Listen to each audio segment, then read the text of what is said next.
Agora Estamos ao vivo, sim. pessoal. Será que estamos online? Agora estamos. Estamos. Estamos online. Então, tá bom. Muito bem, gente. Obrigado aí pela participação de vocês. Meu nome é Ricardo Tradi, Baca é o apelido. Eu estou aqui em nome do Arena Hub com um prazer enorme de recebê-los. Todas as pessoas que estão aí entrando no nosso live dessa quinta-feira, no nosso Arena Hub Talks. Temos o prazer de ter aqui nossos convidados de hoje, fenômenos aí para poder nos ajudar. Temos o Yuni, temos o Ian, temos o Mauro Silva, temos a Cláudia Furini, do Banco BV, o Mauro Silva, que é da Federação Paulista. Temos aí também a Fabiana Bentes, que é jornalista e presidente do Sou do Esporte. Depois eles vão ter um tempinho aí para se apresentar melhor. Acho que é muito bacana de dizer a vocês que a gente está muito orgulhoso aqui no Arena Hub Talks, no projeto, de estar recebendo vocês, e com desculpas aí aos outros, que eu já pedi aqui no pré-evento, mas fazer um elogio aqui. Nós estamos falando aqui com um campeão mundial de futebol, não é para qualquer um, que é o Mauro Silva, e uma pessoa que também, vamos dizer assim, deu certo, né, como pós-carreira, parou de jogar, se capacitou, fez o curso de gestão e hoje está lá na Federação Paulista como vice-presidente, fazendo um belíssimo trabalho, e que é também uma parceira do Arena Hub. A Federação Paulista é um dos parceiros institucionais nossos, que está muito bacana. Então, assim, eu vou começar, eu tenho algumas perguntas e umas coisas para passar para vocês, mas eu vou deixar muito mais vocês falarem. Então, eu vou, em deferência às mulheres, eu vou pedir a elas aqui para se apresentarem um pouquinho inicialmente, né? E depois a gente vai seguindo, cada uma delas fala um pouquinho de que empresa, que empresa ou entidade ela representa e qual é a função dela dentro desse trabalho belíssimo que a gente está falando de responsabilidade social no esporte. Acho que esse é um item bem bacana. Então, eu passo a palavra aí na ordem alfabética para a Cláudia, para iniciar. Lembrando também, eu vou fazer um destaque aqui, Fabiana é minha amiga, a gente trabalha junto aí em vários projetos, já trabalhamos juntos em vários projetos. Hoje somos colegas na associação, no Conselho de Esportes da Associação Comercial do Estado do Rio de Janeiro, como voluntários, para tentar pensar o esporte no Rio. Então, eu passo a palavra à Cláudia aí, para que ela nos diga aqui para o Arena Hub, para esse mundo aí de esporte que está aqui nos acompanhando, bastante gente já junto conosco, que possa falar um pouquinho, Cláudia, se apresente, fale para nós do projeto de vocês de responsabilidade social no BV. Oi, pessoal, boa tarde, é um prazer estar aqui, obrigada pelo convite. Eu sou a Cláudia Furini, trabalho no Banco BV, ex-Banco Votorantim. Recentemente a gente fez uma mudança de marca, né? Banco Votorantim agora é Banco BV. É um banco aí que tem 30 anos de uma excelente e brilhante história, e eu sou responsável pelo marketing e por sustentabilidade aqui no banco, né? Dentro das frentes que a gente tem em sustentabilidade, de apoio a projetos, a gente tem uma grande frente voltada para o esporte, que é a BV Esportes. BV Esportes, ele nasceu num momento onde a gente revisitava o nosso posicionamento de marca dentro do banco, e a gente escolheu qual seria a nossa causa. Essa causa foi escolhida com base na aderência que a gente tinha aos diversos públicos que o Banco BV atua. Ele é um banco de varejo e atacado, e quando a gente identificou que esporte era o grande elemento ali de conexão com os nossos clientes, a gente se provocou a como é que a gente pode trazer o esporte de uma forma diferente, que de fato impactasse a sociedade, impactasse as pessoas positivamente e com responsabilidade social. E assim nasceu a plataforma de BV Esportes. Ela é uma plataforma que já está aí consolidada, indo já para o seu segundo ano, já impactou mais de 1.200 crianças. E o bacana é que essa plataforma, ela nasceu, na maioria dos projetos, são 6 grandes projetos, depois eu vou falar mais um pouco sobre eles, ela nasceu do zero, né? E nasceu de uma provocação. Vou dar o exemplo aqui do Serginho Escadinha, que está com a gente através do voleibol. Legal. Onde a gente olhava num bate-papo com o Serginho, eu falei: Serginho, beleza, carreira em processo de, né, terminando a carreira como jogador, o que você quer fazer? Putz, eu quero devolver, através do voleibol, tudo aquilo que o voleibol trouxe para mim, né? A gente chama aqui do give back. E aí a gente criou, junto com o Serginho, o Instituto Serginho 10, e está indo super bem. lá em Guarulhos, né? E aí são mais seis projetos dentro da plataforma, e depois eu volto aqui para contar um pouquinho mais para vocês aonde que a gente está em cada um deles. É isso. Parei de escutar todo mundo, viu? Tá sem som, Baca. Eu também?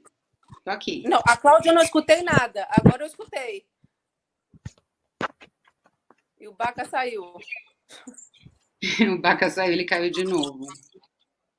Eu acho que a gente pode continuar aqui, né, Fabiana? Se você puder se apresentar. Cláudia, eu não escutei nada de você. Nada. Não consegui escutar nada. É mesmo. Eu tenho gente assistindo aqui, vou perguntar se eles estão me ouvindo. Eu te ouvi, Cláudia. Pergunta. O Baca voltou, gente.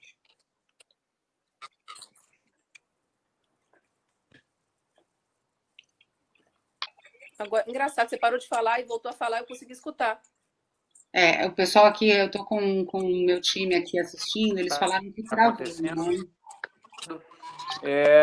Cláudia, conseguiu escutar? Sua voz não estava muito boa. Não escuto o Baca. Não? Estou escutando. Será que é aqui? O Baca? Está me escutando? A gente escuta normal. Está me escutando agora? Então tá bom. Cláudia, sua voz não estava muito clara, ela estava às vezes picotando um pouquinho. Não sei se é o seu som aí, mas vamos tentar. Eu vou passar a palavra então agora, agradecendo a Cláudia aí, depois ela vai mostrar para vocês, a gente vai fazer algumas perguntas para ela, quais são os projetos, o motivo de cada um deles, falar um pouco de cada um, que eu acho que é importante até para as pessoas que estão assistindo entenderem o porquê o banco, ela já falou um pouco, mas por que o banco nessa conexão com seus clientes, por que o banco investe em cada um desses projetos. Acho que esse é um ponto importante aí dos objetivos. Eu passo a palavra então para outra mulher do grupo aqui, a Fabiana Bentes, né, como eu falei, para ela falar um pouquinho do Sou do Esporte, dos projetos que eles também estão associados na questão de responsabilidade social. A Fabiana é uma lutadora disso. Para quem não sabe, ela foi, até no início do governo aqui, ela foi secretária estadual de desenvolvimento do Estado do Rio, com um projeto bem bacana de procurar ajudar as pessoas. Então, ela tem todo esse viés também de responsabilidade social dentro da carreira dela. Fabiana, a palavra é sua, pode falar. Boa tarde, todo mundo da Arena Hub. Boa tarde, convidados. Prazer realmente, Mauro, estar com você aqui nessa live. Meu querido Baca, que não é um campeão mundial, mas foi... Né, depois a gente vai descobrir o que ele foi, que eu não vou falar agora, senão eu vou perder a piadinha depois. Mas, bom, meu nome é Fabiana Bentes, eu presido a Sou do Esporte há 5 anos. Antes da Sou do Esporte, eu criei um trabalho chamado Memória Olímpica, resgatava toda a história olímpica e paralímpica do país. Depois virou o Esporte Essencial, que trabalhava o esporte e os valores olímpicos nas comunidades. É um trabalho de bastante tempo. Fui remadora do Flamengo, fui campeã estadual do Flamengo, tenho o meu nome lá nos remadores campeões do ano do centenário do Flamengo. Eu brinco com a Fabiana Beltrame, que ela ganhou lá o campeonato mundial, e eu não tenho um nome registrado, mas eu ganhei o campeonato estadual e está lá eternizada no Flamengo, né? Mas, como o Baca falou, também fui secretária de Estado de Desenvolvimento Social e Direitos Humanos aqui no Rio de Janeiro, acreditando na transformação da política, não é isso que a gente viu, infelizmente. Ao mesmo tempo, trabalhei no Banco Interamericano de Desenvolvimento, liderando um projeto de legado de Copa do Mundo e os Jogos Olímpicos, né, dentro do Complexo da Maré. Liderei esse projeto por quase 4 anos. Era um projeto que envolvia o Fundo de Desenvolvimento do Japão, envolvia o Colgate, Visa, NBA, Fundação Barcelona. Era um trabalho de, digamos assim, de reconstrução e de capacitação de profissionais de educação física, capacitação de profissionais de psicologia, de atuação com escolas, com diversas vertentes, desde a educação financeira até os valores do esporte, e liderando como diretora de projetos do Banco Interamericano de Desenvolvimento. Então, eu fiquei esse tempinho aí pelo BID, e aí, assim que eu saí do BID, eu assumi a Secretaria de Estado, que, obviamente, quando eu fui convidada, o pessoal achou que eu ia assumir a de esporte, mas eu achei a de esporte muito fácil para mim. Então, eu preferi direitos humanos no Rio de Janeiro, desenvolvimento social, mas foi uma grande experiência, né? Aqui estou fico entre a iniciativa privada, a administração pública, o terceiro setor, mas navegando com as comunidades e sempre trabalhando pelo desenvolvimento pleno do esporte. E com a Sou do Esporte, o maior reconhecimento dela, além, obviamente, da questão do desenvolvimento social, é que a Sou do Esporte é a única, né? Ela é a representante na América Latina da Play the Game, que é uma organização europeia de combate à corrupção no esporte. Nós temos o reconhecimento da Play the Game pelo nosso trabalho de governança. Atuamos durante 5 anos já fazendo esses estudos das confederações olímpicas, fazendo o Prêmio Sou do Esporte ao final do ano, além de governança, outras premiações, como Atleta de Valor, Gestor do Ano, o terceiro setor que realmente trabalha, digamos assim, para esse desenvolvimento pleno. E a Sou do Esporte, ela colocou essa pauta da governança em 2015 no país, da governança do esporte no país, e a gente tem realmente representado essa questão da governança de uma forma muito evidente. Fomos responsáveis, digamos, atuamos como terceiro setor na reestruturação do Estatuto do Comitê Olímpico do Brasil, fiz o primeiro debate entre candidatos a um cargo eletivo no COB, a vice-presidência, vamos fazer a presidência agora do COB. Então, são diversas ações que envolvem a transformação, como a gente assina, né, transformar o Brasil em nação esportiva. Então, desde da desenvolvimento, a governança, a combate à corrupção, a administração pública, de uma forma integrada, nunca no sentido de, né, combater de forma negativa e sempre de construir um ambiente positivo junto a todos os entes que estão ligados à indústria do esporte. Legal, Fabiana, obrigado a você. Tudo isso que ela falou, esse currículo extenso, e realmente uma pessoa dedicada, uma pessoa de personalidade que ajuda demais. São as mulheres participando também da vida do esporte. Obrigado, Cláudia, estando aí com a gente. Muito bacana a sua participação. E você daqui a pouquinho vai poder falar um pouquinho especificamente de cada um dos seus projetos. Eu passo a palavra ao Ioan para falar um pouquinho da ligação dele com a Yunus Sports Hub. Ele tem um currículo aí, ele passou também aqui pelo Rio 2016, mas ele está lá liderando essa entidade que tem a liderança do Prêmio Nobel da Paz, o professor Mohander Yu. Fez a Yunus Sport Hub, e ele vai falar um pouquinho dos projetos sociais aí, da questão do poder social do esporte, que eles entendem importante demais, e essa participação deles nesse projeto. Então, acho que é bem bacana, porque está totalmente dentro do nosso aspecto. E a palavra é sua. Obrigado, Ricardo. Boa tarde a todos. É um grande prazer e uma grande honra estar aqui com vocês. Depois de alguns anos fora do Brasil, eu tenho a impressão de estar lá com vocês. Eu fui embora do Brasil em 2016, depois das Olimpíadas, e tive a grande sorte de poder falar da minha experiência como gerente de procurement dos Jogos Olímpicos em vários países. Consegui no Peru, na Argentina, em Tóquio, na Austrália, e terminei no meu país, na França, depois de uma volta ao mundo, onde eu tive a grande chance de encontrar uma pessoa fantástica, que é o Prêmio Nobel da Paz, o professor Mohamed Yunus.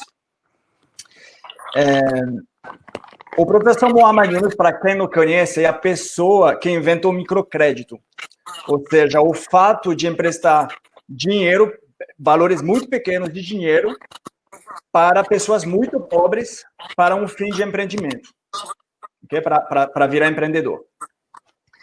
E nesses 30 anos, entre o momento em que ele começou a primeira experiência de microcrédito e o ano 2006, quando ele ganhou o Prêmio Nobel da Paz para isso, ele percebeu que o que ele tinha feito era muito mais do que criar um banco para dar acesso a crédito. O que ele tinha feito era criar um tipo de negócio novo que resolvia uma problemática social. Antes dele resolver uma problemática social, você fazia por caridade, você fazia pelo sistema de subvenção. E ele gostou da ideia e começou a trabalhar em todas as áreas da economia, no setor bancário, no setor da energia, no setor... E ele criou empresa que funciona com modelo de negócio, resolvendo problemática social, problemática ambiental. Então, o papel que a gente tem aí no Sport Hub é transpor a visão deles no esporte. Como fazer para criar um modelo de negócio viável que resolva a problemática social e que, de forma estrutural crie um valor para os beneficiários. Então, é isso que a gente está fazendo e vou deixar a palavra ao Mauro agora para depois explicar mais os projetos.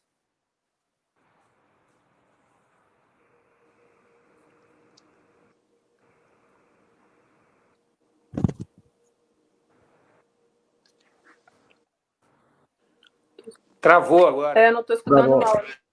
Maurão está no mudo. Estão me ouvindo? Eu estou.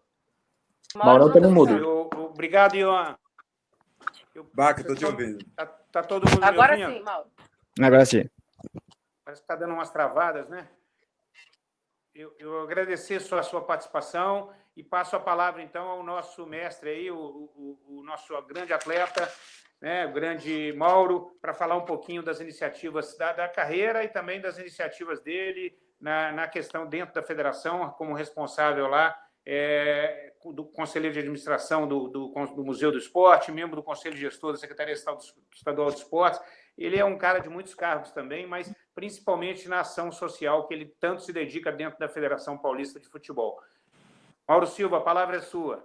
Ô, Baca, obrigado aí pelas gentis palavras, pelo carinho, vindo de você, que é uma referência na área da gestão aí, só tenho que agradecer. Um dia eu vou me aproximar do seu currículo e do seu trabalho, mas obrigado mesmo pelo carinho. Eu queria também parabenizar aqui a Cláudia e a Fabiana pelo trabalho de vocês, o Ian também pelas palavras, e eu fico muito satisfeito quando se fala de impacto social através do esporte, porque a minha vida realmente, se não fosse o esporte, eu não estaria aqui participando desse evento com vocês, tendo esse prazer.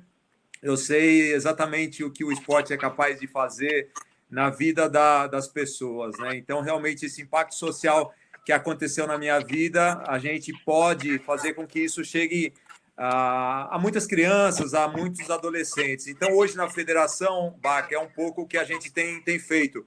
Lógico que o papel de uma entidade de administração esportiva é você administrar e organizar as competições com excelência, né? A gente gerar riqueza, gerar prosperidade através do esporte. Mas também as empresas, além de agentes de produção econômica, elas têm que estar atentas à sociedade, estar atenta ao meio ambiente. Então, a Federação Paulista realmente, nos últimos anos, tem tido esse papel e me dá uma grande satisfação poder participar. Entre as iniciativas, Baca, eu posso destacar o próprio Arena Hub, que começou aí num almoço com o governador de São Paulo, João Dória, numa provocação, que a gente começou a construir isso, junto com o Pedro Daniel, depois da UI, o Renato da Too Simple, ou seja, e muitas outras empresas que se aproximaram. A gente tem hoje a felicidade de ter você aí, Baca, como um gestor, como CEO do Arena Hub. Isso também é muito importante para a continuidade desse projeto tão importante e voltado para o impacto social através do empreendedorismo, né? Aí, outra ação da federação que eu poderia destacar é o projeto, a campanha social Assistência de Crack, que a gente lançou no dia 14 de junho. Inclusive, aproveitar o QR Code da campanha está aí na tela. Quem estiver em casa e quiser entrar no site do leilão e dar o lance nas peças, é muito bem-vindo, né? Essa campanha começou no dia 14 de junho, é uma corrente de solidariedade e amor em prol das comunidades carentes e atletas e árbitros do futebol paulista na luta contra o coronavírus. O leilão beneficente Assistência de Crack, ele conta com a participação de entidades e grandes estrelas globais que passaram pelo futebol São Paulo, como o Neymar, o Gabriel Jesus, o Kaká, que ajudaram a contribuir com quem mais precisa nesses tempos de pandemia. Cada craque é convocado e doa uma relíquia do seu acervo pessoal ou uma experiência única que irá a leilão por meio do site leilãofpf.com.br. E 100% do dinheiro arrecadado será revertido. O leilão beneficente já reuniu 90 personalidades e clubes, alguns internacionais, como o Bayern de Munique, o Deportivo de La Coruña, e grandes nomes do futebol, como o Rivelino, o Zico, o Gabigol, o Robinho, o Pepe, o Djalminha, o Cafu e o Rivaldo. A divisão será 50% do valor para os atletas e árbitros, homens e mulheres do futebol paulista, que recebem até 2 salários mínimos por mês quando as atividades foram paralisadas. E os outros 50% para as instituições que atuam nas comunidades de Paraisópolis e Heliópolis, o Instituto Bacarelli, Gerando Falcões e Movimento Maré do Bem. O leilão está sendo monitorado pela UI e pela Ernest Young. Então, a gente fica muito satisfeito, né, Baca, da gente aproveitar a visibilidade que tem o futebol para ajudar, nesse momento difícil, as pessoas que estão mais necessitando, né? Principalmente o ecossistema do futebol e também a sociedade como um todo, através dessas entidades que atuam nas comunidades de Paraisópolis e Heliópolis. Eu acho que é um bom exemplo que o futebol dá para a sociedade nesse momento tão difícil que a gente está vivendo. Eu acho super importante essa sua fala, Mauro, porque eu inclusive escrevi um artigo uma vez no LinkedIn sobre isso. Não pergunte se os atletas ganham muito, pergunte o que mais eles podem fazer pela sociedade. Eu acho que vocês estão fazendo, e o futebol tem essa vertente bem forte aí nesse sentido. Então, parabéns aí pelas iniciativas. Vocês viram aí o QR Code do leilão. Depois a Fabiana também vai falar um pouquinho dos projetos dela lá, e quem quiser doar, ela vai ter inclusive um sorteio aí de um Atlas do esporte aí que ela vai sortear para vocês. Mas eu volto a palavra então aí, agradecendo vocês desse início. Volto a palavra então para a Cláudia. Para a Cláudia falar um pouquinho, Cláudia, você pode falar um pouquinho de cada um desses 6 projetos falar um pouquinho de cada um, como foram escolhidos, quais os objetivos, o retorno está sendo esperado, né? Acho que esse é um ponto importante. Como você checa a governança desses projetos? Acho que é bacana só para a gente saber, inicialmente. Cláudia, a palavra é sua. Estão me ouvindo bem agora, gente? Estamos ouvindo bem, sim. Melhorou muito. Agora eu estou feliz. Estava fazendo a leitura labial. Se não tiver, você faz um sinal, Fabiana, que eu paro de falar aqui. Não, está ótimo. Conectar. Mas eu acho que o Mauro colocou um ponto aqui super importante, né? Como é que eu, atleta, né, uma vez que eu não estou mais no campo, como é que eu posso devolver através do meu esporte aquilo que o esporte me trouxe? E a nossa provocação da nossa plataforma, com os atletas que hoje fazem parte, são 6 projetos. A gente tem o Instituto Reação, com Flávio Canto, a gente tem a Ana Moser com o IEE, a gente tem o Bob Banquist com o skate, Marcelinho Machado no basquete, Serginho Escadinha no voleibol e o Mauro Menezes, que é um grande treinador e reconhecido treinador no tênis, né? Então, esses 6 projetos, eu estou ouvindo um eco da minha própria vida. Tem alguém com o microfone aberto aí, será? Não tem mais alguém com o microfone aberto? Puder fechar para nós? Agora melhorou. Ótimo.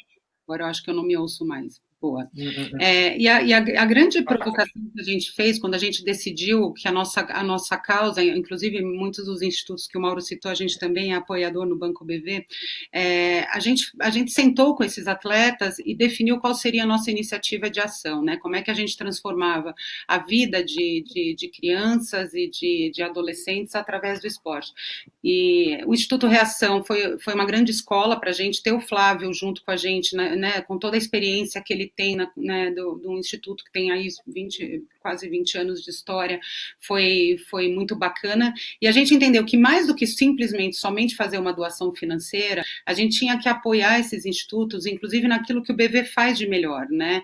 Um atleta, não necessariamente, ele traz a expertise da gestão financeira de um instituto, então a gente entra com colaboradores do próprio BV, que são mentores dentro de todo o processo financeiro, precisa de suporte jurídico, eu entro com o BV, com todo o meu departamento jurídico para a constituição dessas organizações, para essas ONGs, eles não eram ONGs, eles precisavam se cadastrar, eles precisavam atender todas as questões regulatórias, então a gente também suportou e hoje todos esses institutos já estão se consolidando dessa forma.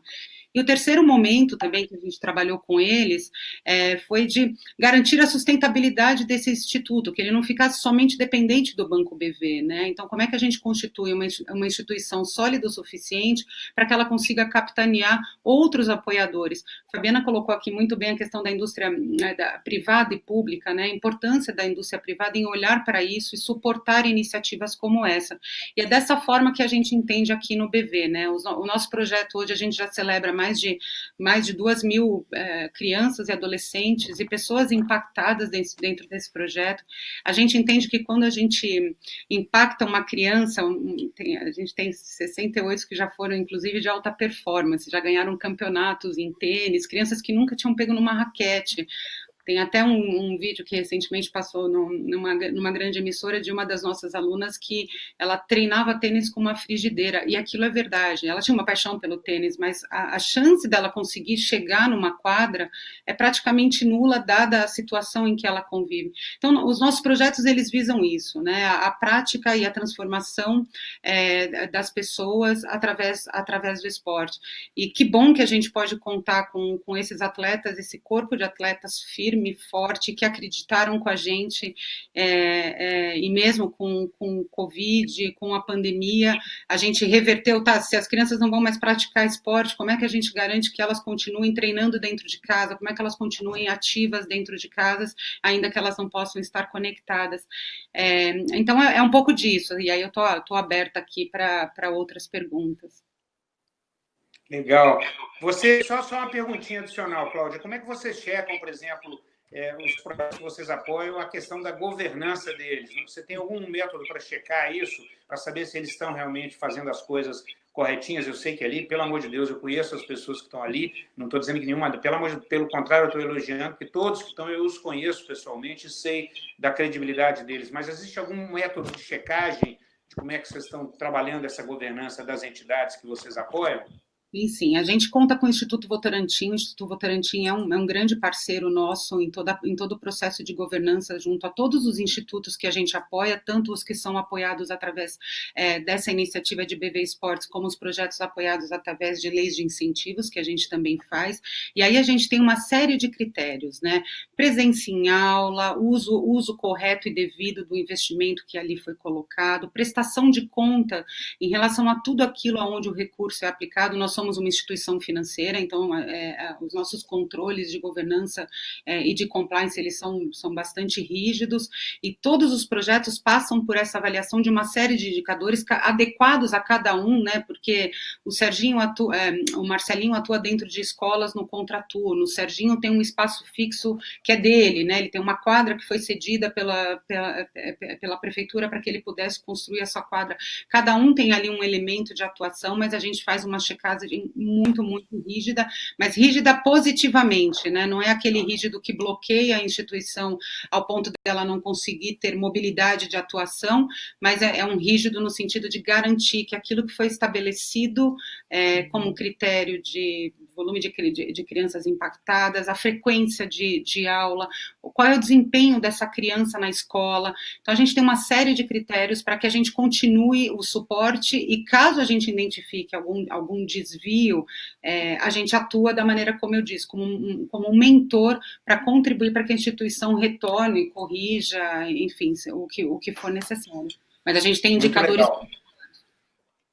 Muito legal, Cláudia. Obrigado aí pelas suas explicações. Isso é um ponto importante para nós, e vocês estão dando show aí, atuando nesses 6 projetos aí, diversos, né? Mas com atletas que têm uma imagem excelente também, e acho que isso é elogiável, e a gente tem que bater palmas para vocês. Eu peço a Fabiana para falar um pouquinho também do projeto lá da Maré, que eu acho um dos projetos mais bacanas que tem. Ela tem sempre um senhor lá que ela fala bem demais dele, lá da Maré. É um projeto incrível da Vila Olímpica da Maré, que ela podia falar um pouquinho também, até com a forma de quem quiser ajudar e quem já quiser doar aqui.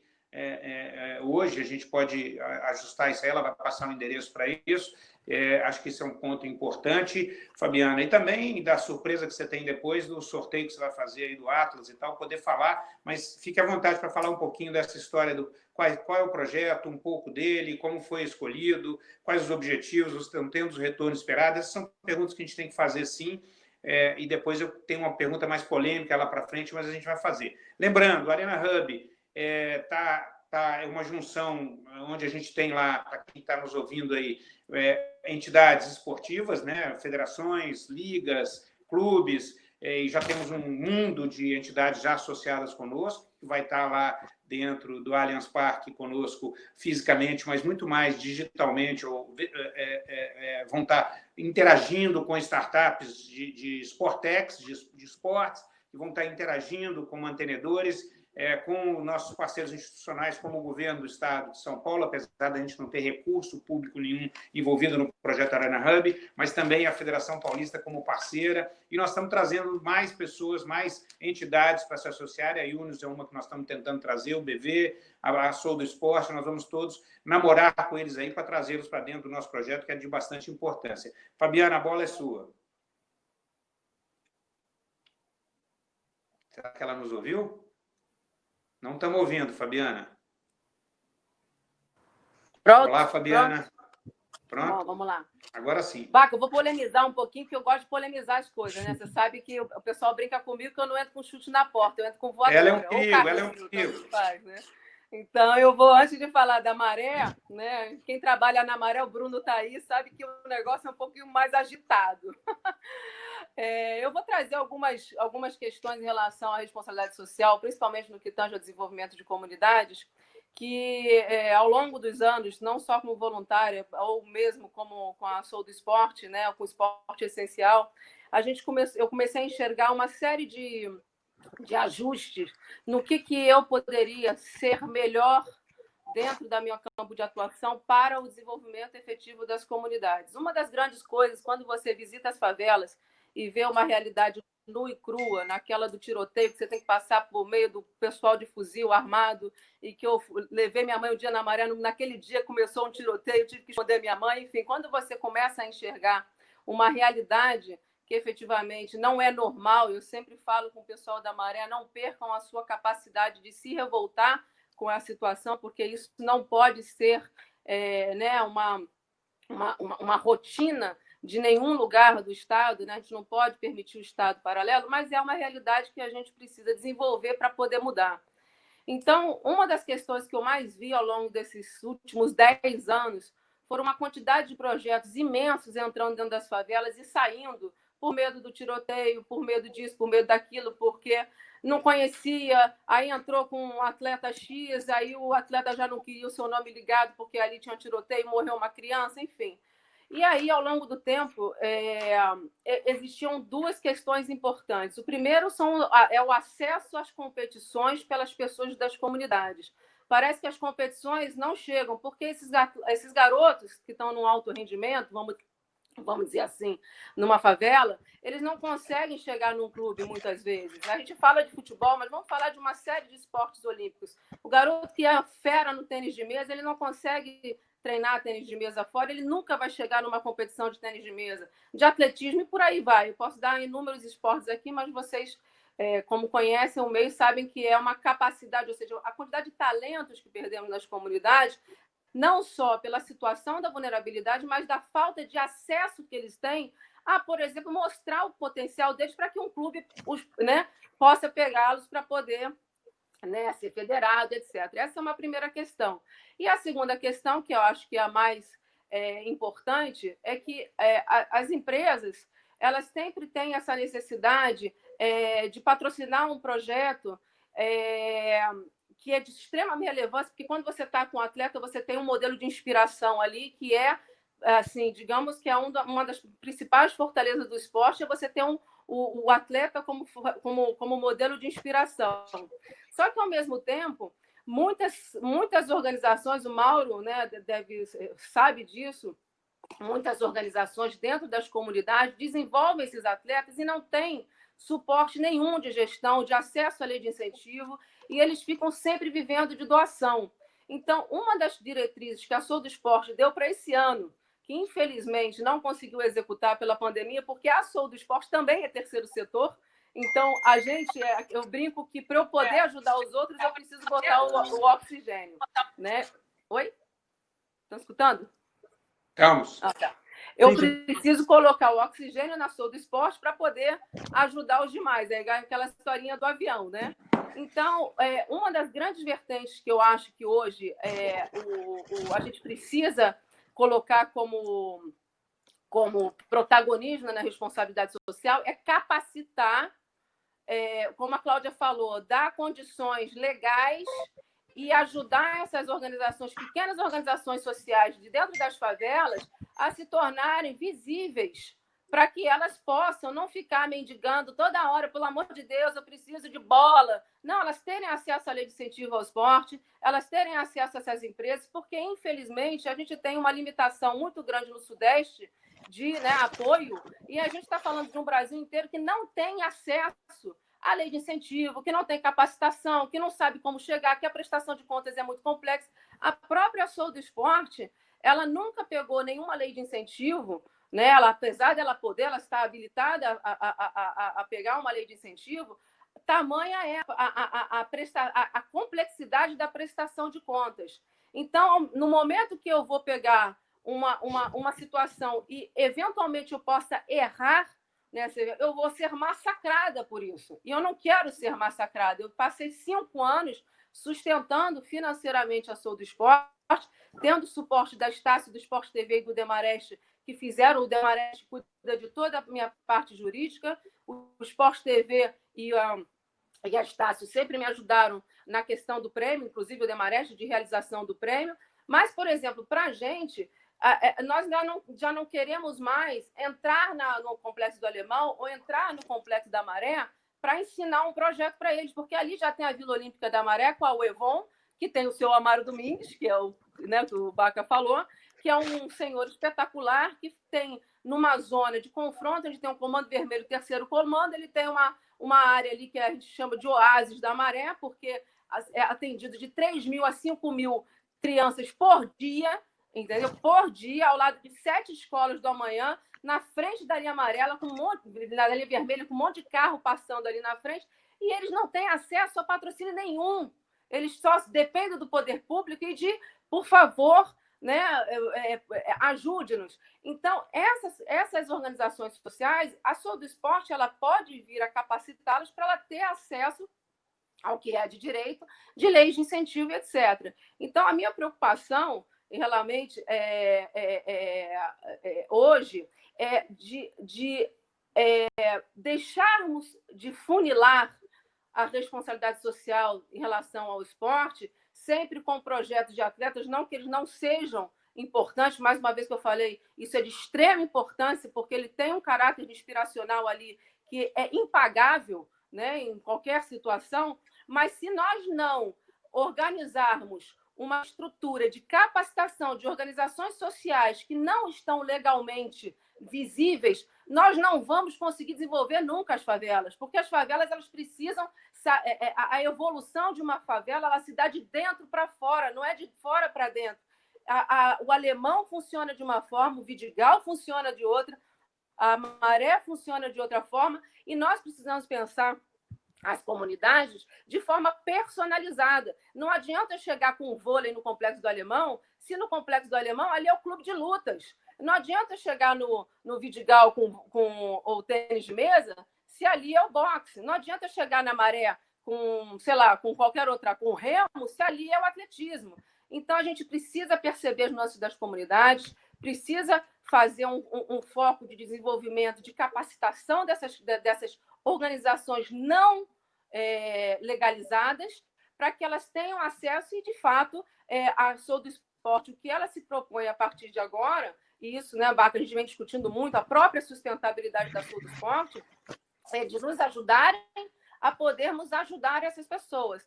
Nós, hoje, a Sou do Esporte, a gente capacita gestores, a gente capacita confederações de governança, a gente faz um trabalho todo de reestruturação e de combate às questões, digamos assim, duvidosas do esporte, mas a parte de responsabilidade social ela precisa ter 2 vertentes. O Mauro Silva só chegou a ser Mauro Silva porque ele conseguiu acesso a um clube. O clube viu o Mauro Silva e ele entrou no clube. Se nós não dermos visibilidade para essas crianças que estão nas comunidades, elas terão outros futuros, etc. Mas precisamos dar acesso às competições, às federações, por exemplo, criar o time do Complexo da Maré de luta para ele poder competir no MMA de não sei o quê. E daí multiplicar. Enfim, e a outra questão é a capacitação de organizações sociais internalizado dentro da favela, não de projetos externos. Beleza, Fabiana. Cortou. Deixa eu te falar, Fabiana, a vocês aí, no lugar de passar a bola direto para o Ion eu vou colocar pelo menos algumas perguntas que a gente está tendo aí, só para a gente poder estar respondendo aí para a turma que está interagindo, e depois a gente volta, que a gente tem tempo ainda. Né? Então, acho que é importante a gente falar um pouquinho aqui só de algumas perguntas que nós temos, que é bem interessante e que a gente precisa ter aí. Eu estou com o Ivan aqui, que me colocou algumas perguntas. A primeira é do Fábio Justino, é para o Mauro. Mauro, com impacto no PIB em 0,72% e mais de 170 milhões de brasileiros por ano vendo futebol na TV, de que maneira você, Mauro, acredita que o futebol, com toda essa visibilidade, pode gerar transformação na sociedade, Mauro? Baca, eu assim acredito muito no processo de iniciação à prática esportiva, né? O Brasil ele chegou, a Fabiana falou sobre isso. Está um pouco baixo, Mauro. Não sei se é o meu áudio aqui, está um pouco baixo, não? Eu estou escutando. Deixa eu desligar o depois, se puder tirar o microfone, a gente ouvir só o Mauro. Tá, estão me ouvindo melhor, Baca? Estão me ouvindo? O Brasil ele chegou a ser o país do futebol, e a Fabiana falou sobre isso, porque a prática do futebol ela era massificada, né? É importante a gente democratizar o esporte, né? Que o esporte ele seja acessível a todo mundo. Quanto mais a gente criar oportunidades para um jogador chegar num clube, a gente não está... Aí nós não estamos falando só de formar, sei lá, atletas medalhistas ou campeões mundiais, nós estamos falando de educar através do esporte, através dos valores do esporte, né? Isso que eu acredito muito, né? Porque, sei lá, eu comecei no Guarani, mas 98% dos garotos que estavam ali não se tornaram jogadores de futebol, mas categoria de base, ela é escola, ela tem que ser tratada como escola.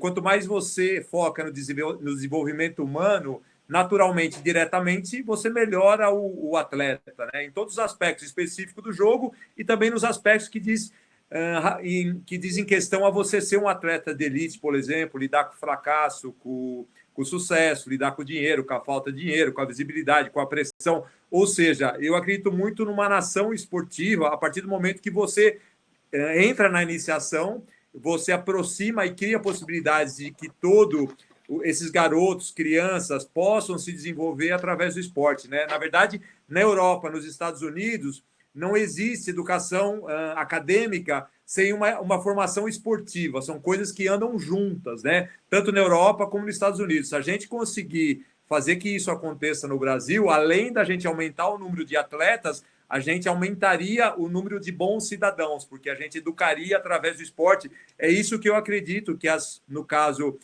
a Federação Paulista, as entidades que administram o esporte, a gente vê, por exemplo, a mudança que houve no futebol espanhol. O futebol espanhol se tornou uma plataforma de ócio de entretenimento. Só de direitos de transmissão internacional entra no país 900 milhões de euros, quase 1 bilhão de euros. Ou seja, isso gera emprego, isso gera receita para o país. Ou seja, você está gerando riqueza, gerando prosperidade e, ao mesmo tempo, você gera impacto social. É natural que isso aconteça, né? Então, eu acredito muito nesse papel do esporte. Você pode acrescentar muito em relação ao PIB, ao crescimento, ao desenvolvimento do país e, naturalmente, você vai educar e vai transformar através do esporte. Isso a ONU faz, a Unesco faz, o Papa Francisco já falou sobre isso, a importância de o esporte como ferramenta de desenvolvimento humano, econômico e social. Então, essa é a força do esporte do Brasil. E aí a gente tem exemplos no mundo que a gente pode pegar no caso da Islândia. A Islândia tinha um problema grave com a juventude e hoje os adolescentes da Islândia estão entre os que têm uma vida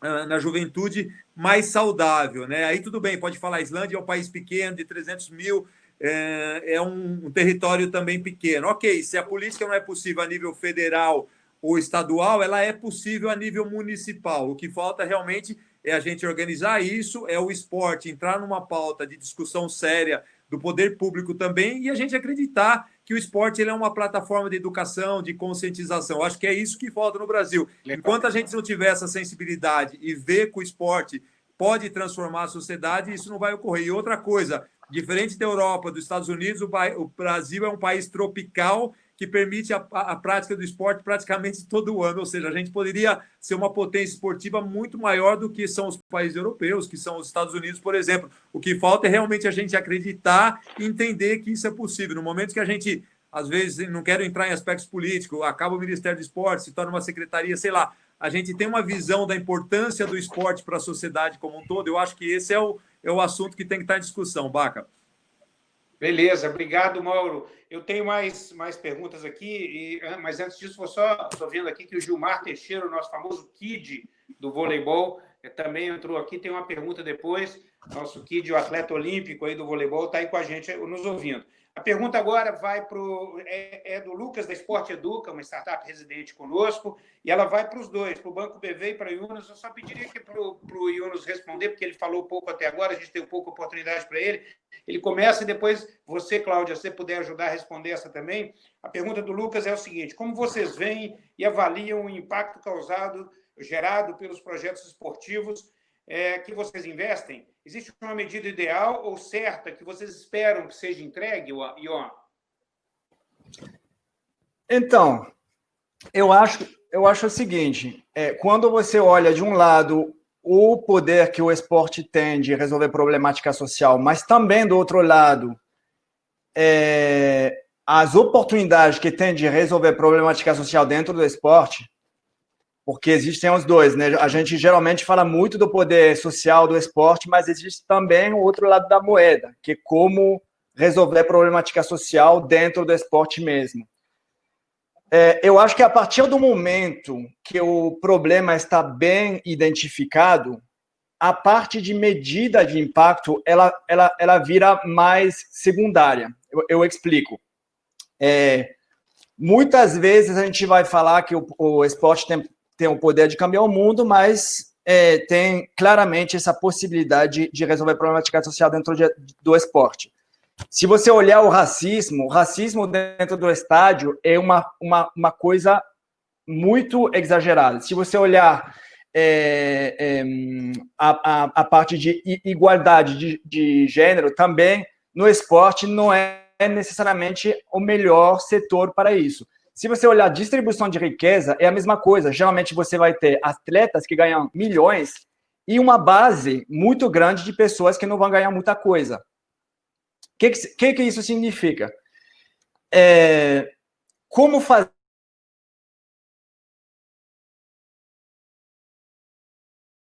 ou só no Brasil, ou só em países que estão numa via de desenvolvimento que tem esses problemas. Na França, meu país, 50% dos atletas olímpicos vivem abaixo do nível de pobreza. 50% dos atletas franceses que a gente mandou para o Rio de Janeiro, em 2016, viviam abaixo do nível de pobreza. Então, como que a gente faz para resolver de forma estrutural esse problema? E aí, identificando bem o problema, a medida do impacto é muito mais fácil. Por quê? Porque, por exemplo, a gente tem um programa com o Comitê Internacional Olímpico que é ajudar os atletas olímpicos no mundo inteiro a virar empreendedor. Por quê? Porque o empreendedorismo, ele permite cobrir o custo da carreira e também cobrir os custos da pós-carreira, que eu vi uma pergunta sobre esse ponto. A pós-carreira é tão importante quanto a carreira no esporte. Então, a partir daquele momento que o atleta vai ser empoderado, que ele vai ter todas as ferramentas, que ele vai poder ter o acesso às competências, acesso aos financiamentos, a transformação vai se fazer por si só. Então, o impacto social medido não vai ter tanto problema de fazer prestação de conta, como a Fabiana estava falando, não vai ter tanto problema de fazer, medida de impacto, porque justamente o problema foi identificado e foi resolvido de forma estrutural, via um programa que realmente resolve o problema de forma mais estrutural. Legal. Ion, eu fico contente com a sua resposta, porque ela também atende, e aí a gente vai voltar nela, a pergunta do Kid, do nosso atleta, e que agora acabei de identificar aqui no chat, que eu estou num outro local que estou olhando, que entrou o Lars Grael também, que é o nosso também membro lá, junto comigo, com a Fabiana, do membro do Conselho de Esportes da SERJ, é o presidente do nosso conselho, e um cara que se preocupa muito com isso, um ex-atleta que se preocupa muito também, Kid, com o pós-carreira, e depois a gente vai pedir a vocês, ao nosso amigo aí, Mauro, que responda um pouquinho essa questão do Gilmar. mas é importante. Ô, Cláudia, eu queria só que, se você pudesse falar um pouquinho dessa história aí que eu acabei de levantar aí do Lucas, que é como você vê o impacto gerado, a mesma pergunta que foi para o Ion, se você pode entrar um pouquinho nesse quesito para nós, porque a pergunta foi direcionada para vocês dois. Seria interessante se você pudesse falar também. Eu não consegui ouvir o Ioan, infelizmente, o áudio dele não aparece para mim, mas eu vou colocar aqui, né? Eu acho que tem alguma, dentro das medidas que a gente tem de avaliação, algumas delas eu já coloquei aqui, né? A principal como a Fabiana colocou, é garantir que essa instituição ela busque a sua autossustentabilidade, porque a gente ajudou a construir e a intenção é que não que ele não dependa do BV, né? A gente não quer sair de maneira alguma, mas que ele consiga buscar outros apoiadores, essa é uma medida. A outra é que a gente consiga fomentar ao máximo possível a capacidade de atendimento dentro daquilo que a instituição consegue, né? Então, um dos indicadores que a gente tem é um indicador de frequência às aulas, tanto as aulas de prática do esporte que ali se faz presente naquela instituição, seja na prática de aulas complementares, né? No caso do Instituto do Mauro, no Próxima Geração, a gente fomenta a aula de inglês também. Então, garantir que as crianças ali presentes, elas cumpram rigidamente as grades, que são alguns indicadores que a gente monitora também. E que a gente consiga ampliar, né? Então, usando aqui o exemplo do Reação, o Instituto Reação, a gente sabe o quanto hoje, até pela mídia, por tudo aquilo, quanto hoje ele já tem de patrocinador. E a provocação que a gente fez para o Flávio foi, Flávio, qual é o próximo passo que o Reação tem? E a gente abriu um instituto em Cuiabá.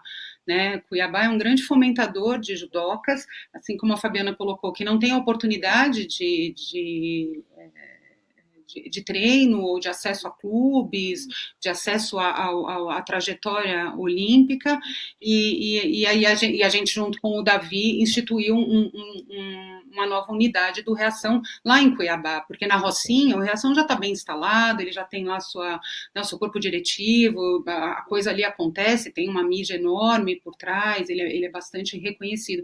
Mas como é que a gente sai desse eixo da Rocinha e leva o Instituto Reação com todo o aprendizado que ele fez para outra? Então, eu acho que um grande ponto aqui, desafio que a gente se coloca dentro do BV e junto aos nossos institutos, é como é que a gente expande tudo aquilo que a gente fez na constituição dessas instituições para outras regiões do país que são grandes fomentadoras de novos atletas e que nem sempre têm esse acesso. Então, essa é a provocação e visão que a gente tem futura dessa plataforma, né? Como é que a gente consegue expandir isso?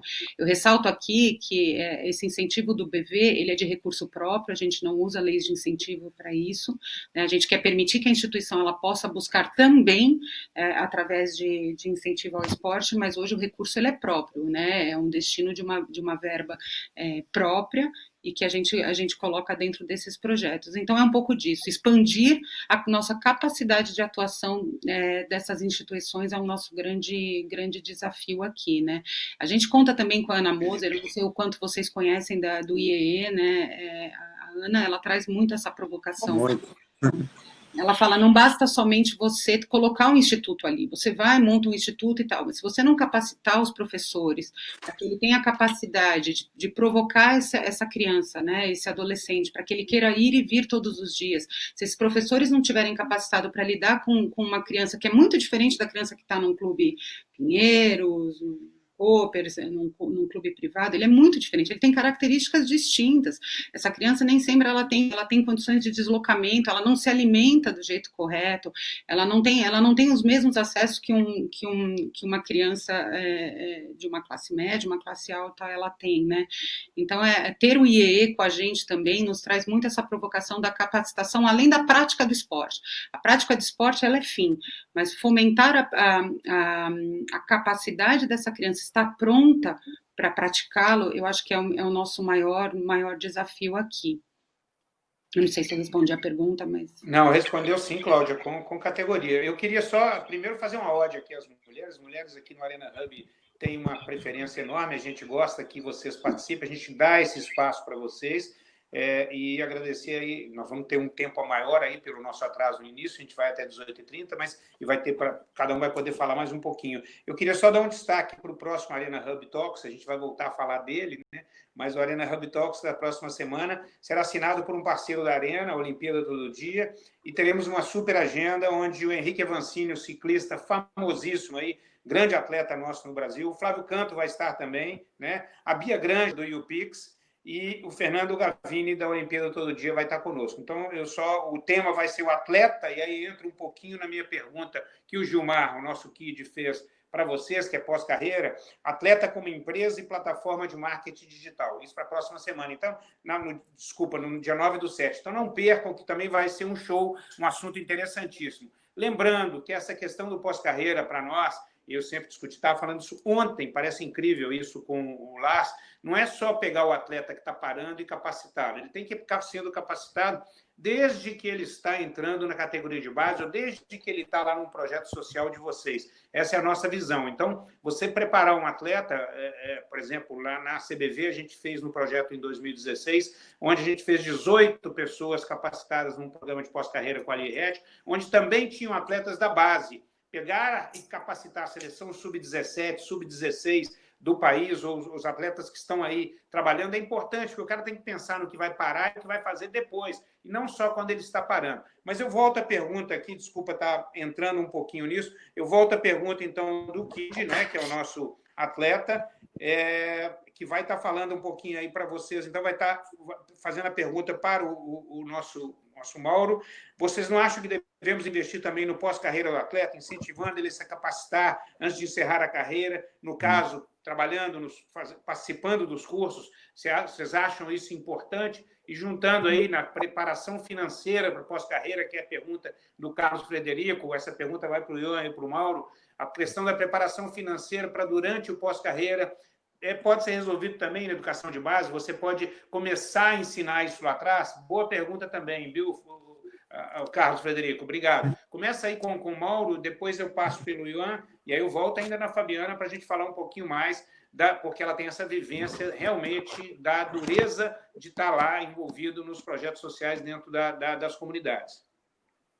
Ô, Baca, não, é muito boa pergunta, porque realmente eu estou totalmente de acordo com a sua visão, que esse processo de transição de carreira, na verdade, ele tem a ver com o processo de construção de carreira, né? que é o início. Eu falo porque eu tive a sorte, por exemplo, de começar a minha carreira no Guarani em Campinas, que era um clube que já tinha um processo de formação integral. O Guarani me colocou no Colégio Técnico da PUC Campinas, depois me coloca no cursinho Objetivo, ou seja, todo esse investimento no desenvolvimento humano foi a base que me permitiu ficar 11 anos na seleção, 13 anos na Europa, e depois continuando a estudar, continuando a me preparar para conseguir fazer uma transição de carreira com um pouco mais de sucesso. É um momento difícil, eu tive ajuda, por exemplo, de coaching, o Robert Wong, tive a felicidade aí de me ajudar nesse processo de transição de carreira, mas ele tem a ver com toda essa construção inicial. E aí a gente entra realmente na questão da formação acadêmica, né? O ex-atleta, a vivência, o conhecimento empírico que ele tem do campo é ótimo, é único, mas não é suficiente. Se ele quiser atuar depois, ele vai ter que se preparar muito, como qualquer executivo, como qualquer outra pessoa que queira atuar com sucesso. A gente fala hoje de educação continuada. Tento fazer 2 cursos por ano, participar de 2 eventos na Europa por ano, ou seja, você aprende todos os dias, você se desenvolve constantemente, a questão de novas habilidades, novas competências, aspectos financeiros, pegar um orçamento, entender um orçamento, ou seja, toda essa formação é fundamental para que o atleta possa contribuir com sucesso depois. Então, eu entro lá. Por isso que hoje nos clubes a gente fala, categoria de base é a escola, o foco tem que ser no desenvolvimento humano, na formação integral. Por quê? Porque você vai ajudar esse atleta, os que se tornarem atleta, a ter uma carreira melhor e conseguir fazer uma transição de carreira com mais sucesso. Então, realmente, esse é o caminho, Bach. Depois, realmente, na transição, é trabalhar muito. O atleta, às vezes, você tem um horário que você vai, treina, vai para casa. Depois, eu falo que hoje eu tenho horário para entrar, não tenho horário para sair, enfim, trabalho o fim de semana. Ou seja, é uma rotina totalmente diferente, de muito trabalho, de muito esforço e de muito estudo, de estar se desenvolvendo, adquirindo novas habilidades e competências o tempo todo. Isso é fundamental.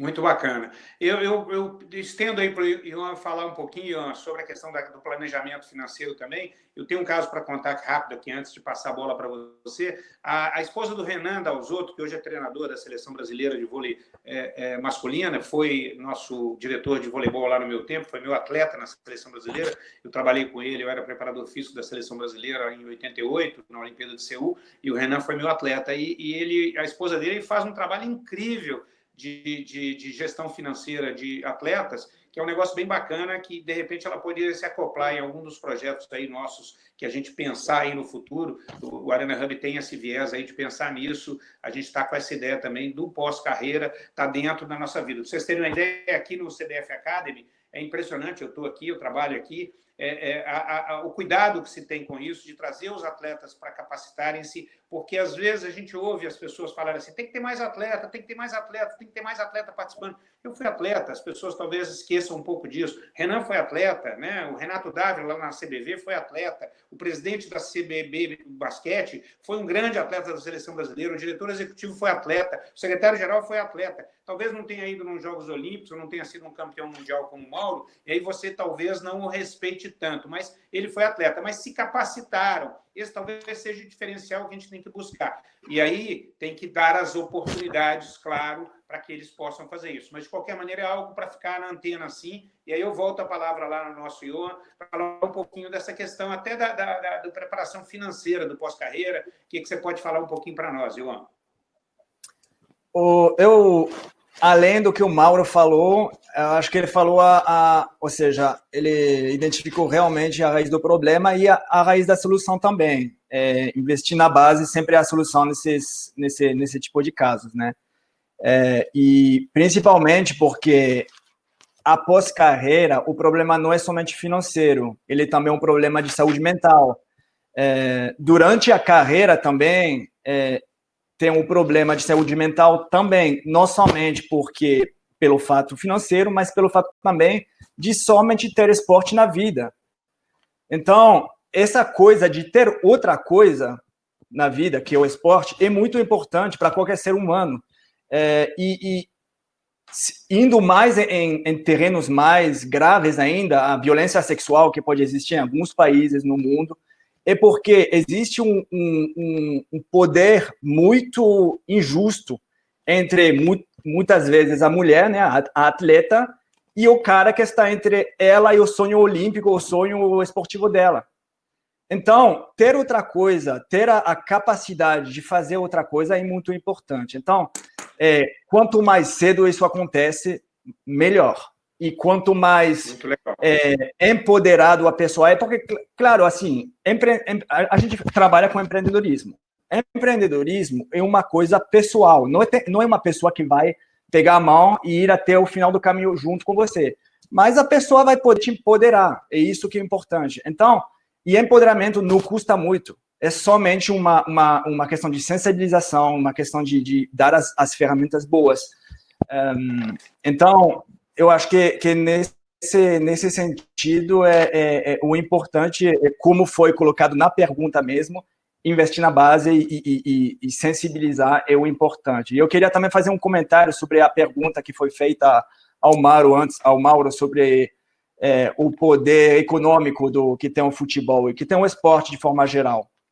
Em Paris, temos 7 bilhões de euros para organizar os Jogos. O orçamento das Olimpíadas. Em comparação, a gente vai gastar em 5 semanas o que se gasta em 1 ano na cidade de Paris, o orçamento da cidade de Paris. Muitas pessoas acham, é um absurdo, por que tem tanto dinheiro? Mas é dinheiro que não existiria sem esporte. Então, mesmo com essa mente social, tem que entender que é um dinheiro que está gerado por esporte e ver isso não como um absurdo, mas como uma oportunidade. Então, por isso que eu concordo muito com o Mauro quando ele fala como ajudar como o esporte, na verdade, é um vetor de oportunidade e não um setor que gasta muito dinheiro sem precisar. O que a gente está fazendo em Paris, queria comentar de fato isso, dentro desse orçamento de 7 bilhões de euros, como a gente faz para maximizar? Porque todo esse dinheiro vai para fornecedor de serviços e de produtos para organizar os jogos. Como a gente faz para maximizar dentro desse orçamento o dinheiro que vai para empresas sociais, que vão fazer o mesmo trabalho que qualquer outra empresa, entregar comida, entregar serviço, mas vão fazer isso com uma vantagem social. Por exemplo, só vai trabalhar com refugiados, só vai trabalhar com pessoas desempregadas. Então, você vai usar exatamente o mesmo dinheiro, esses 7 bilhões, não é um programa à parte. Esse dinheiro dos suprimentos das Olimpíadas, mas vai criar um impacto social totalmente diferente. É somente, mais uma vez, somente uma questão de planejamento. Muito legal, Ivan. Obrigado aí pela sua resposta. Eu tenho ainda mais uma pergunta que é para a Fabiana diretamente, mas antes de fazê-la, eu vou só lembrar algo que o Kid aí, quando eu falei do Kid, ontem eu brinquei com ele, né, que ele convidou a gente para dar um curso para ele de gestão. Imagina, ele está preocupado com isso, ele que é um advogado formado, graduado com OAB, um atleta de voleibol que se capacitou e está aí hoje, ele está lá como responsável por um curso de gestão na universidade, na PUC, lá de Joinville, e aí chamou uma série de pessoas aí que são amigas dele do voleibol para ajudarem no curso. Eu não queria mais dar aula na minha vida, mas vou dar aula nesse curso dele.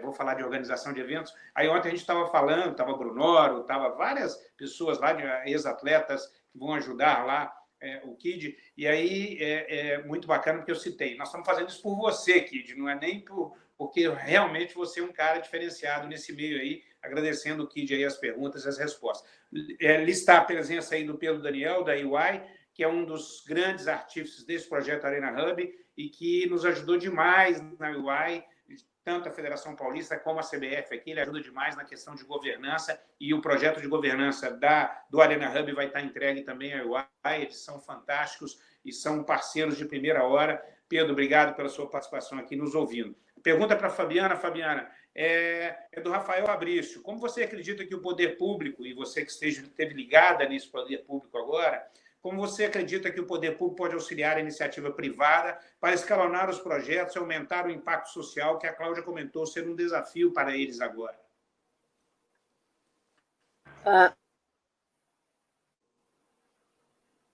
Ouviu, Fabiana? Acho que não estou te ouvindo. Aí, gente. Pronto, Fabiana, agora sim.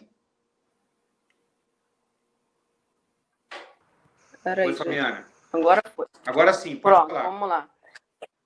Eu queria fazer só uns comentários que eu acho que importantes. Se quiser ver um modelo interessante de pós-carreira, o Comitê Paralímpico Brasileiro tem um trabalho muito bom que vai exatamente da estrutura até o pós-carreira, tá? A segunda coisa em relação, eu acho que o Mauro colocou, umas questões sociais, eu acho muito importante falar, antes de eu falar da questão, porque deságua na questão da administração pública, é que o esporte, eu brinco que existem temáticas que a gente fica correndo atrás do rabo, né, do próprio rabo, e não sai para fora e não consegue ser visto por outros atores para que a gente tenha determinado protagonismo.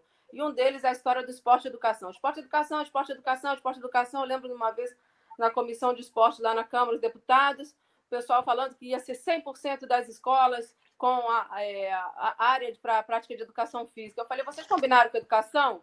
Aí, logo em seguinte, o pessoal da educação falou assim, não, isso não é prioridade nossa, não. Eu falei, pô, o projeto que eles iam montar acabou em 30 segundos de debate. Então, existe uma questão aí muito importante, que é efetivamente reconhecer o protagonismo do esporte na sociedade, que isso falta. As pessoas não enxergam o esporte como segurança pública. As pessoas não enxergam o esporte como evitar a gravidez precoce, diminuir a incidência da gravidez precoce. As pessoas não enxergam a diminuição da violência escolar, a melhoria da qualidade do ensino, a diminuição do bullying. Enfim, existe uma visão muito limitada e muito assistencialista de que o esporte é bolsa-atleta.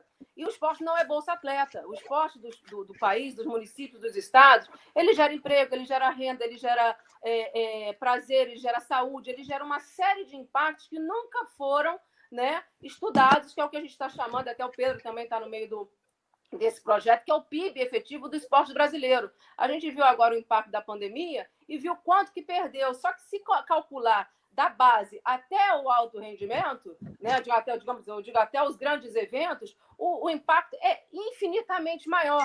Então, enquanto nós ficamos lá, esporte, educação, esporte, a gente não vai conseguir tornar o esporte pauta de políticas públicas eficientes, porque o prefeito, o governador e quem for do governo federal não vai enxergar o esporte com essa visão estratégica de desenvolvimento pleno da cidadania, né, da sua população e de uma série de vantagens com relação a isso. Então, hoje, eu, por exemplo, tem projetos sociais interessantes que falam assim, não, se não tiver na escola, não entra no meu projeto social. Eu falei, bom, você perdeu o garoto 2 vezes, né? Na escola ele já não está, e você não abriu a porta para ele entrar, então você já perdeu o moleque 2 vezes. Então, existem umas verdades nos projetos sociais que elas precisam ser combatidas, e principalmente, o pessoal fala assim, só no estado do Rio de Janeiro, para vocês terem uma ideia, segundo um censo que foi levantado pela Band, são 300 mil jovens no estado do Rio de Janeiro, abaixo de 18 anos, que prestam algum serviço tráfico. A minha pós-graduação foi de Relações Internacionais entre Colômbia e Venezuela. Todo o impacto da guerrilha, e principalmente a guerrilha da Colômbia, eram 25 mil homens. Nós temos 300 mil jovens abaixo de 18 anos no estado do Rio de Janeiro, sem futuro, praticamente, porque eles estão com uma defasagem acadêmica, eles estão com defasagem do sistema social, né, de sociedade. Você não pode botar um garoto de 14 anos que tem uma defasagem acadêmica de 3 anos, que estava lá prestando serviço para o tráfico, sem valores, etc., colocar ele na escola, jogar ele como se fosse um peixinho e ele não provocar uma desestabilização até pela professora. Tem que ter uma interseção aí dos meninos, por exemplo, egressos do DEGASE. Saem do DEGASE, eles precisam receber um tratamento específico para poderem ir para a escola. Então, eu falo assim, pessoal, porque a educação vai resolver a partir do momento que nós tivermos políticas públicas eficientes na primeira infância. Se nós não abraçarmos esses jovens da primeira infância, a facilidade que eles escorrem para o problema social após essa primeira infância é muito maior. A vulnerabilidade é muito maior. Trazê-los de volta, aí trago o seu Amaro, ele sempre fala, é muito fácil transformar amor em ódio. Difícil mesmo é transformar ódio em amor. Então, como é que a gente faz com que esses jovens possam regressar? Vamos botar para a escola. Não vai voltar.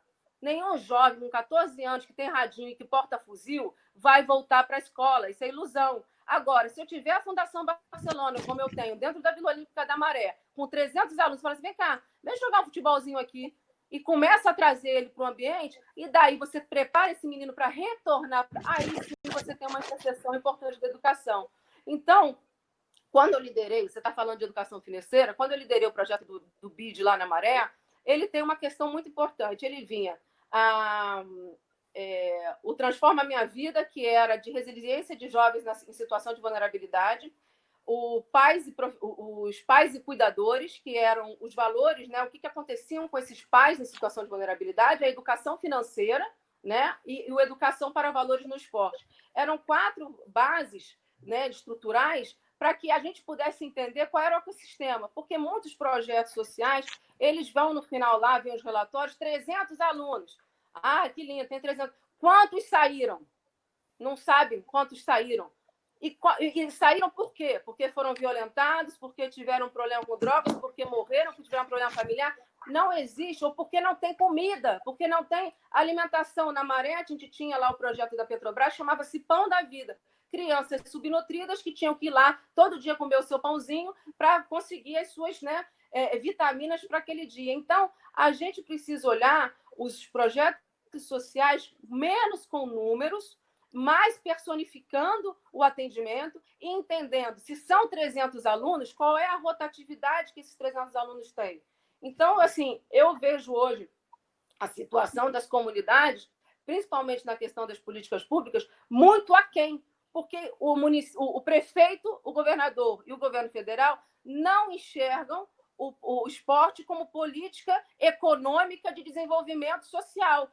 O desenvolvimento social não é assistencialismo. O desenvolvimento social é uma política econômica, tanto que hoje o que estão fazendo? Dando dinheiro para, né, a situação da pandemia. Então, o desenvolvimento social tem que estar ligado à questão econômica. Logo, se o esporte não for enxergado como protagonismo econômico dentro do país, vamos ficar rodando, correndo atrás do rabo e não vamos sair do lugar.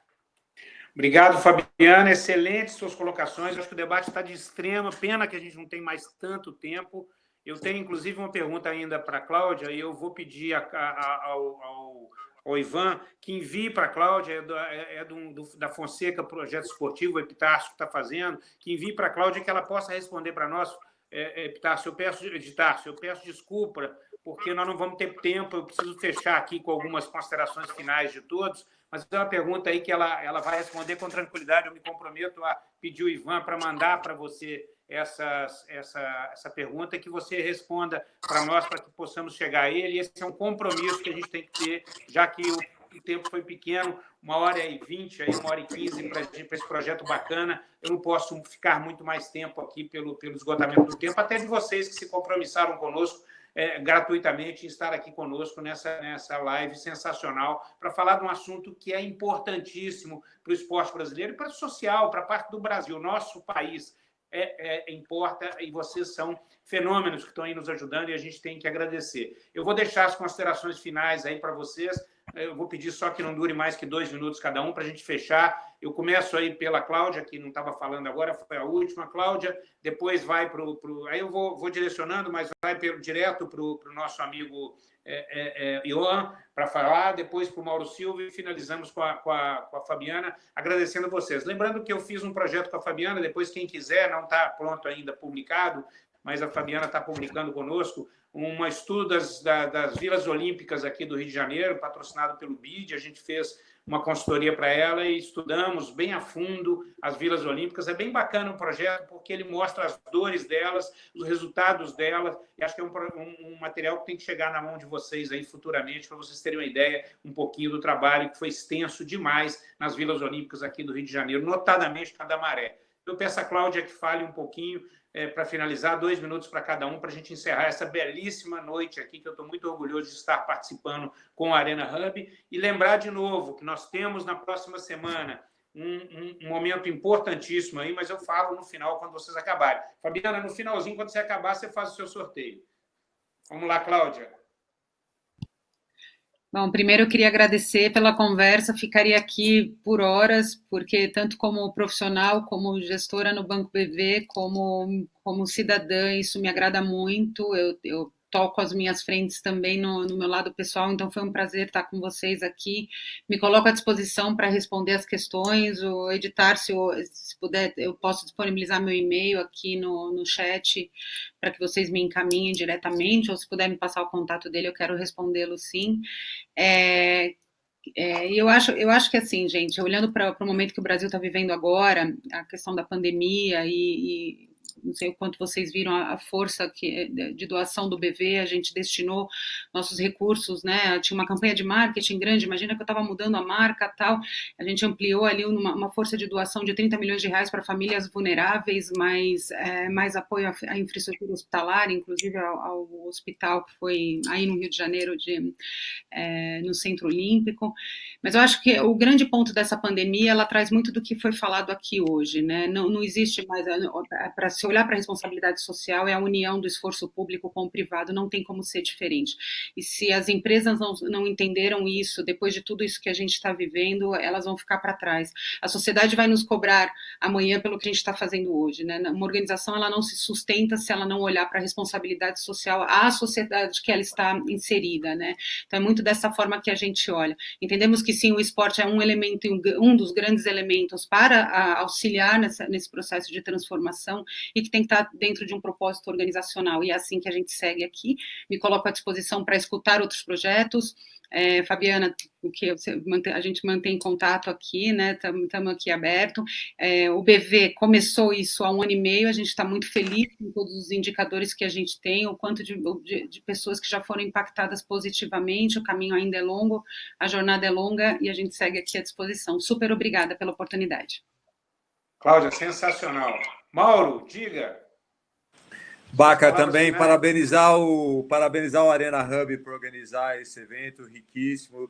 Dizer que eu estou à disposição de vocês aí, Cláudia, Fabiana, o Ian, o que vocês precisarem, o que quiserem desenvolver em conjunto, e reforçar aqui o papel do esporte, né? A Fabiana falou muito bem disso. Assim, o Brasil poderia ser uma potência se a gente utilizasse melhor o esporte, né? O esporte também é saúde, é educação, é segurança. A gente está longe de tirar o proveito que o esporte pode trazer de transformação para a sociedade, né? Lembrar um pouco que a gente na federação, a gente está usando a visibilidade do futebol para discutir temas também importantes, como racismo, homofobia, a desigualdade e discriminação de gênero, ou seja, utilizando realmente o esporte de uma forma ampla para a gente ir transformando e mudando a nossa sociedade, né? Então, é um prazer aqui, também ficaria aqui por muito tempo discutindo tudo isso, foi muito rico, muito bacana esse debate, e vamos continuar trabalhando. A Federação Paulista está à disposição de vocês, no que vocês precisarem. Eu acho que a gente tem objetivos comuns, quanto mais a gente unir forças e trabalharmos em conjunto, melhor para todos. Foi um prazer. Parabéns, Baca, pela condução aí, o mediador é craque. Foi muito bom estar aqui com vocês. Obrigado, querido. Não, eu também, antes de passar para o Ian, só queria citar aí a presença da Márcia Sintra e do Zelão, amigos nossos que trabalharam na Globo há muito tempo. Os dois foram... O Zelão depois veio trabalhar comigo no futsal durante 4 anos, mas foi diretor comercial da Globo. A Márcia Sintra trabalhava com direitos de TV lá na Globo. São nossos colegas hoje, porque nós temos aí o Ricardo Mazuca conosco no grupo do Arena Hub. Então, obrigado aí ao Capezutti, o Zé Luiz Capezutti, o nosso Zelão, e a Márcia Sintra, que eu estou vendo que estão participando. Eu passo a bola para o Ian para fazer as considerações finais. Ian, obrigado, Mauro. Eu queria agradecer também a todos vocês, o pessoal aqui para o bate-papo, o pessoal da Arena Hub pelo convite também, e me desculpar também pelos erros de português, que faz um tempinho que saí do Brasil. Eu queria também dar uma última homenagem antes de terminar para todos aqueles projetos que vocês estão falando, aqueles projetos sociais pelo esporte. Não somente o de vocês, sino que todos os brasileiros que têm um projeto social, porque são organizações que conhecem os beneficiários, que estão todo dia no campo, que sabem como influenciar comunidades, que sabem influenciar como fazer as coisas acontecerem, que transformam as vidas de pessoas, e que, se eu tivesse, antes de terminar, um conselho para todos vocês, é olhar o que está acontecendo do lado do empreendedorismo social, sendo como fazer para depender menos de verbas, para depender menos de doações, porque realmente tem um caminho aqui na frente, desenvolvendo modelos de negócios sustentáveis, que realmente tem um futuro brilhante. Não vai ter risco de descontinuidade das atividades, não vai ter risco de colocar muitos recursos na prestação de contas, não vai ter risco de mission drift, enfim, uma série de coisas que vão melhorar procurando modelos de negócios sustentáveis. Muito obrigado de novo e até a próxima. Obrigado, Ian. Parabéns aí pelos seus trabalhos, pela sua fundação. Eu antes de passar para a Fabiana, para fazer a consideração final dela, aí eu volto no final, só para lembrar que eu sou, não sei se, Cláudia, eu sou muito amigo da Ana Moser, que a gente chama de Aninha, carinhosamente. Ela foi minha atleta desde os 16 anos, quando veio lá de Blumenau, então eu a conheço bastante. Ela trabalhou comigo na Transbrasil e depois na Colgate São Caetano, e depois na Seleção Brasileira também, foi minha atleta, é um exemplo de atleta, de postura. Temos, às vezes, as nossas brigas, nós dois, de posicionamentos, mas ela é fantástica, ela é caráter, e ela tem por trás também uma pessoa que é o José Elias de Proença, que lá no projeto aí de vocês, que está junto com vocês lá, é um gênio que ajuda muito no embasamento teórico do projeto da Aninha, que a gente chama de Aninha carinhosamente, lá no projeto Esporte e Educação, né? Que também está junto conosco já no Arena Hub. Fabiana, passo a bola a você para fazer as suas considerações finais, e se você quiser fazer o seu sorteio também final aí. Baca, obrigada aí pela sua missão aí, né? Porque tudo que se relaciona com o esporte social é uma missão, né? Todos nós temos que ser um pouco missionários, porque é transformador, e a gente precisa realmente dessa vontade no coração para poder atingir a alma dessas pessoas e conseguir fazer essas transformações. O meu recado em relação à própria Sou do Esporte, a gente precisa também dar sustentabilidade aos nossos projetos, a gente precisa agir, digamos assim, para angariar, como falei, maior oxigênio para poder dar apoio às outras entidades. Estamos nesse caminho, não é um caminho fácil, mas eu gostaria que vocês visitassem o site soudoesporte.org, conhecer, se vocês precisassem falar alguma coisa, qualquer coisa em relação ao esporte social, de impacto, administração pública, eu também estou à disposição. Queria parabenizar o Mauro, porque eu acho que todo mundo... Infelizmente, o esporte, digamos, entrou os jogos eletrônicos, né? As crianças não estão um pouco esquecendo quem são os nossos, né? A seleção brasileira. E eu vi o Mauro com muita felicidade, com muito orgulho. Eu adorava o Mauro Silva. E eu acho que a gente precisa trazer o brilho, né, novamente do esporte, não só do esporte eletrônico, que está invadindo as famílias aí, não desmerecendo o esporte eletrônico, mas que a gente precisa desses esportes também para inspirar os nossos jovens. Em relação à questão do sorteio, na verdade, era a brincadeira que eu estava falando lá no início, que o Mauro, né, super campeão aí, né? Mas eu gostaria de saber se vocês sabem aí dos nossos ouvintes quem ganhou o prêmio Sou do Esporte Gestor do Ano em 2016. Se alguém souber, vai ganhar o anuário da Sou do Esporte daqui, que foi uma publicação nossa, com mais de 300 páginas, que a gente fez logo depois da Olimpíada. E aí, quem ganhar aí, se alguém souber, né, Baca? É o Baca. Foi o Baca que ganhou o gestor do ano. Que isso, hein, Baca? Então, aí não pode. Jogada ensaiada, hein? Exato. Aí eu mando o anuário para a pessoa, mas agradecer, efetivamente, é um tema envolvente e parabenizar a todos vocês. A Cláudia, com essa visão aí do Votorantim, eu fico muito feliz porque a gente vê muitas empresas, né, digamos, fazendo projetos foguetes, né? Eles vão, depois você nunca mais vê, né? Então, dar sustentabilidade nesses projetos, capacitar, enfim. Então, eu agradeço e estou à disposição de todo mundo aí. Obrigado, Fabiana. Obrigado a todos vocês aí, os 4 que estão conosco. Assim, também agradecer um lado bacana aí do Arena Hub, desse pessoal que está conosco aqui, o Renato, o Ivan, o Manu, que organizaram aí conosco, o Caixinho, o Ricardo Mazuca, nossa equipe inteira, o Danilo, nossa equipe aí toda que está trabalhando para vocês, está trabalhando pelo esporte brasileiro. Eu acho muito bacana essa junção que a gente está fazendo, trazendo mais gente para dentro. Mauro, obrigado aí pela junção com a Federação Paulista, que é um fenômeno na gestão e que vai nos ajudar demais. Obrigado aí, Cláudia. Obrigado, Oan. Obrigado, Fabiana. Paca, só um segundo. Só um se segundo. for necessário. Falar. Pode? Só um segundo. Fale. Gente, visitem o site vilaolimpicadamaré.org, se vocês puderem, para conhecer o trabalho da Vila Olímpica. E a Sou do Esporte está com a logística solidária, ajudando a chegar as doações nas comunidades. Então, se tiverem doações que não sabem como chegar no Rio, me avisa que a gente consegue fazer chegar as doações aqui também nas comunidades do Rio de Janeiro, mas não deixe de visitar o site da Vila Olímpica da Maré. Muito bacana. O seu Amaro. E agradecer também, Fabiana, a gentileza de vocês. Vocês são pessoas gentis. Isso faz diferença na vida. Continue assim. Isso é um ponto importante para nós, não só pelo profissionalismo, mas esse lado de ser gente, ser gentil e se preocupar também tanto com a questão social. Isso é muito importante. No finalzinho eu tenho que falar aqui, fazer nossa propaganda da semana que vem, mas no dia 9, então, nós vamos ter o Arena Hub Talks novamente, e ele vai ser assinado por um parceiro da Arena já, o OTD, Olimpíada Todo Dia, e uma super agenda com o Henrique Avancini, ciclista, o Flávio Canto, do Instituto Reação, a Bia Granja, do UPix, Fernando Gavini, do Olimpíada Todo Dia, e o tema será o atleta como empresa e plataforma de marketing digital. Não percam! Obrigado a todos vocês, obrigado por terem participado aqui conosco, por essa tarde maravilhosa, esse fim de tarde maravilhoso. Estou realmente muito orgulhoso de ter participado. Para a gente, isso aqui faz parte da história também. Obrigado, gente. Obrigada, Baca. Obrigado. Valeu. Grande abraço a todos. Obrigado, Ivan. Obrigada, Arena Hub. Pode nos derrubar.